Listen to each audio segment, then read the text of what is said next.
Bismillahirrahmanirrahim. Assalamualaikum warahmatullahi wabarakatuh. Pada video kali ini, Miss akan membahas lanjutan soal kisi-kisi pada halaman 228. Kita akan bahas soal nomor 7 sampai soal nomor 11. Karena ini dia satu tipe topik. Untuk penjelasan lebih detailnya, kalian bisa nonton di video kedua ya pada playlist ini. Di situ saya bahas lebih detail tentang konsep cara menyelesaikan tipe soal seperti soal nomor 7 sampai nomor 11 di halaman 228 ini. Jadi pada video kali ini kita fokus langsung bahas soal saja.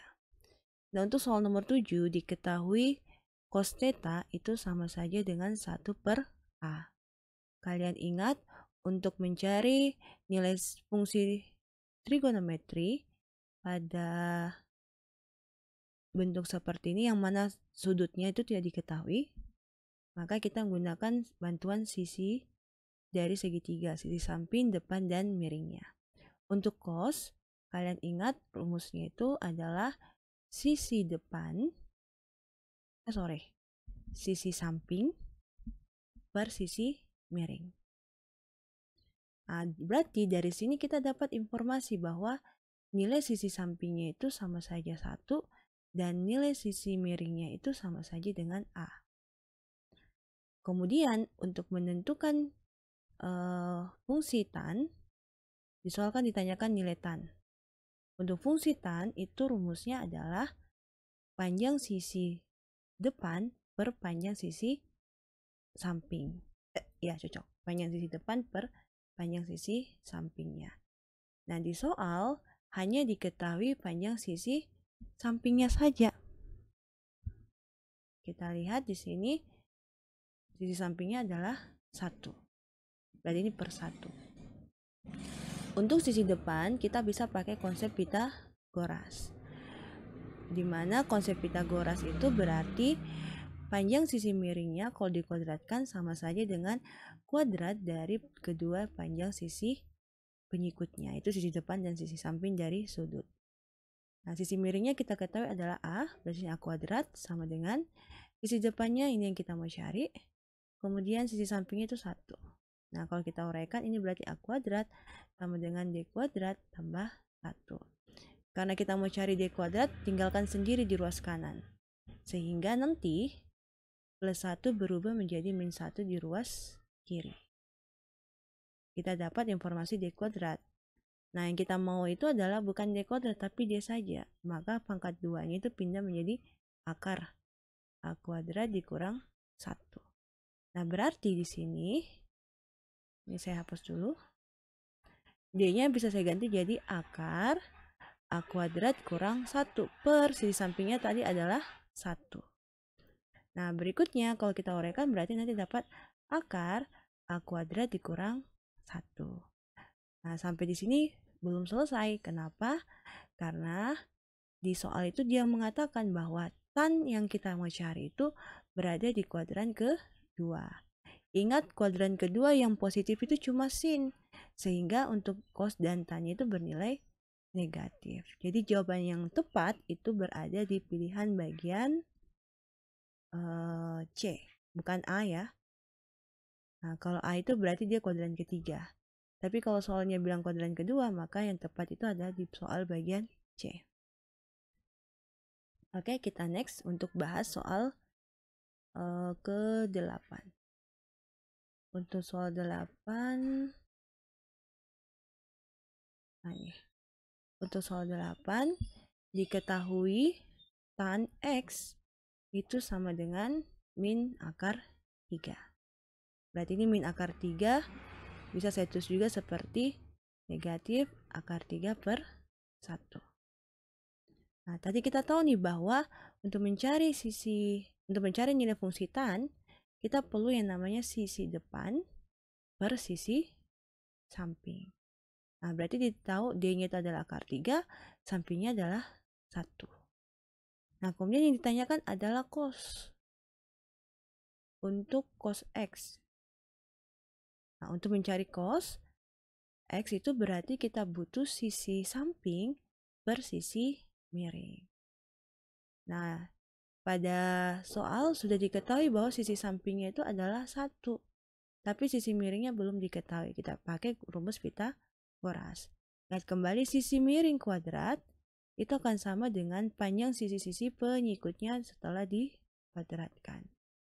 Tadi miring, ini kita mau cari ya, berarti sisi samping itu adalah 1 kuadrat tambah sisi depannya itu adalah akar 3 kuadrat. Maka kita dapat hasilnya adalah 1 ditambah 3. Akar 3 kuadrat itu berarti akar 3 kali akar 3, akar 9. Akarnya 9 adalah 3. Maka M kuadrat sama dengan 4. Yang kita mau cari itu M, bukan M kuadrat. Maka di sini hasilnya adalah 2. Sehingga untuk cos X itu sama dengan 1/2. Nah, sebelum kalian memilih jawaban, lihat dulu lagi informasinya bahwa katanya di sini cos X ini untuk X sudutnya tumpul.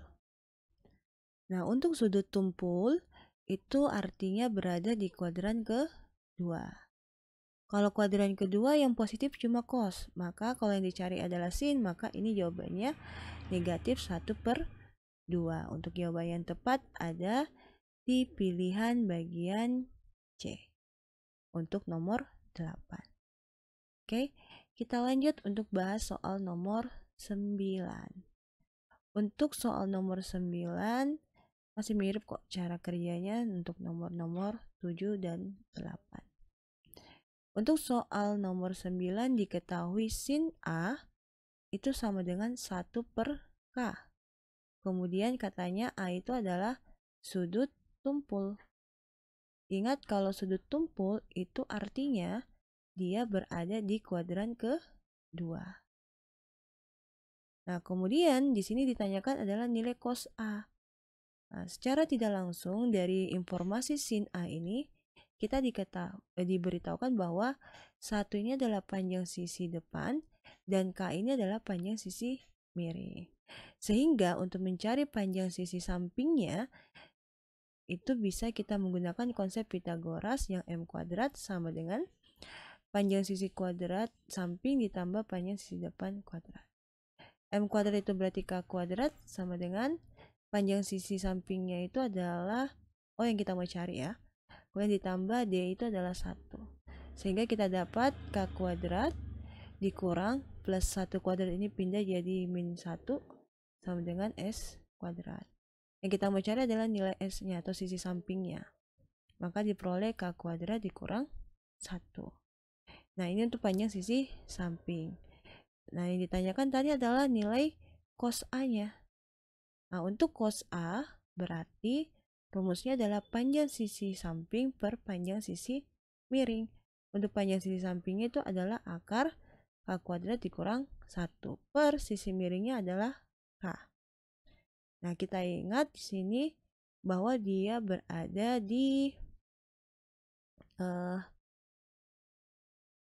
sudut tumpul. Sudut tumpul itu berarti nilai cosnya adalah negatif untuk sudut tumpul atau kuadran kedua.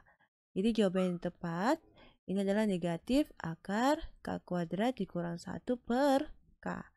Ada jawabannya di bagian B. Oke, kita lanjut untuk soal nomor 10. Untuk soal nomor 10 diketahui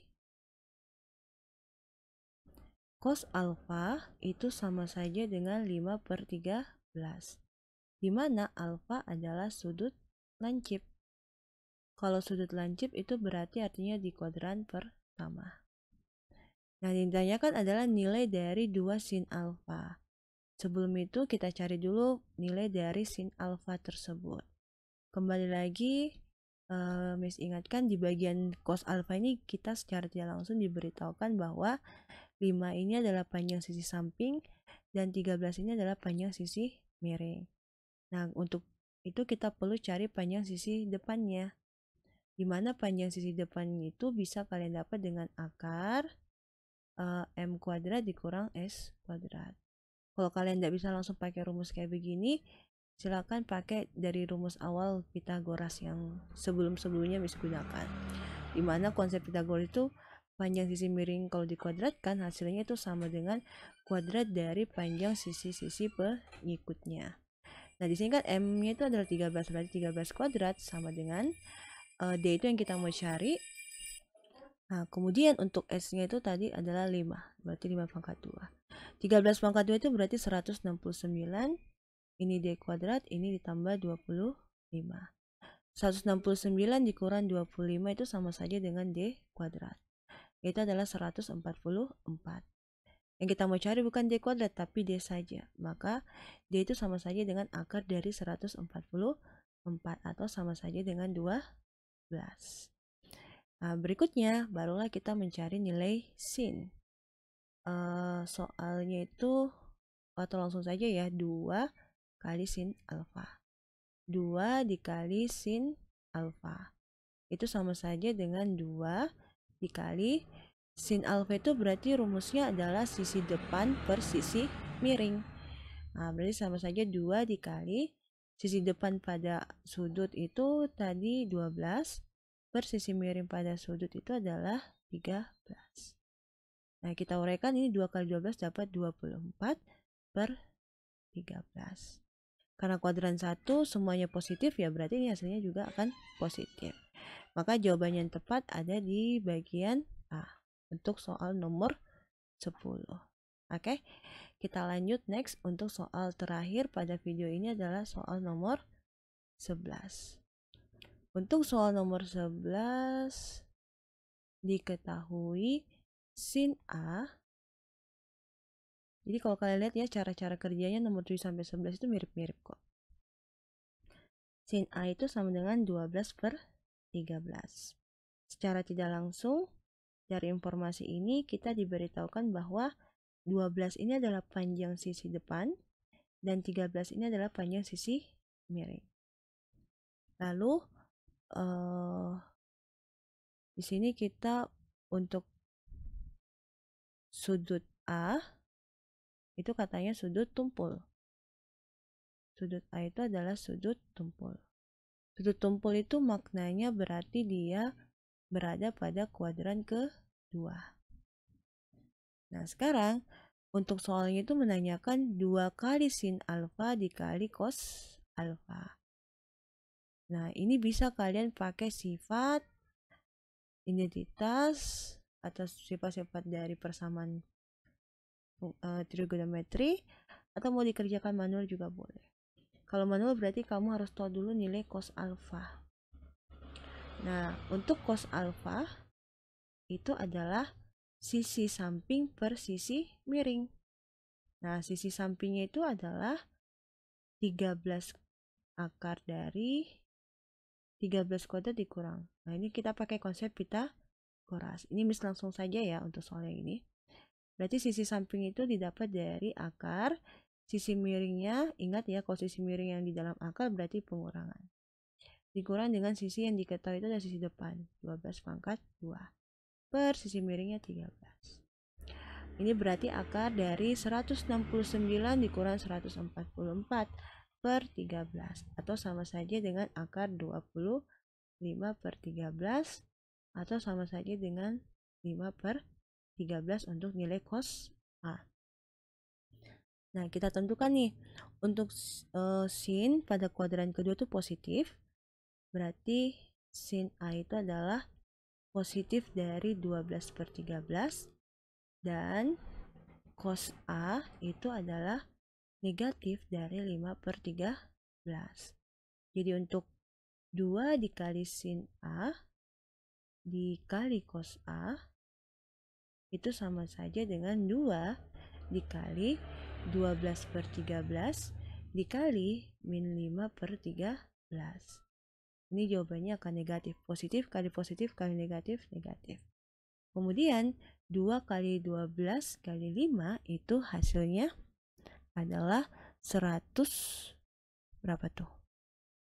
120 per 13 kali 13 itu 169. 2 kali 12 kan 24 tuh, dikali 5, 5 kali 20, 12. Cocok ya, 120.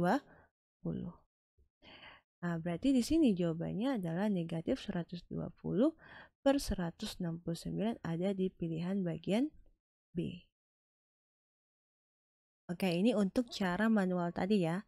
Bagaimana cara lainnya kalau kalian tidak menggunakan nilai cos? Kita menggunakan yang namanya sifat identitas trigonometri. Ini Miss hapus dulu. Tapi jawabannya akan sama kok. Jadi di matematika itu bisa ada beberapa cara, tetapi selama tidak melanggar konsep, akan hasilnya sama. Nah, jadi di sini Miss perkenalkan rumus identitas. Jadi rumus identitas trigonometri itu udah banyak, tapi cukup menghafal yang utama saja ya, seperti sin kuadrat tambah sin kuadrat X tambah cos kuadrat X sama dengan 1, atau yang ini nih, 2 sin A dikali cos A itu akan sama dengan sin 2A. Oke? 2 sin A cos A sama dengan 2 sin A. Mau nanti rumusnya kayak sin begini modelnya? Nah, itu sama kok maksudnya. Mau theta, mau beta, dan lain sebagainya. Oke? Nah, karena saya mengetahui identitas ini, maka saya bisa menggunakan rumus ini. Jadi 2 sin A cos A itu saya bisa kerja dengan sin saja, itu sin 2A. Nah, sama dengan untuk sin 2A itu berarti kita uraikan lagi nih. Oh iya. Berarti kita jangan melalui jalur ini ya. Karena ini agak ribet ternyata. Untuk kalian gak usah. Jadi kalian pakai konsep yang cara pertama saja tadi ya. Karena ini nanti ada lagi perubahan nih. Bagaimana cara mengubah sin 2 ini menjadi sin A. Oke. Supaya tidak terlalu pusing, pakai cara yang pertama saja. Nah, jadi video ini sudah selesai. Semoga bermanfaat. Kurang lebihnya mohon dimaafkan. Miss pamit. Assalamualaikum warahmatullahi wabarakatuh.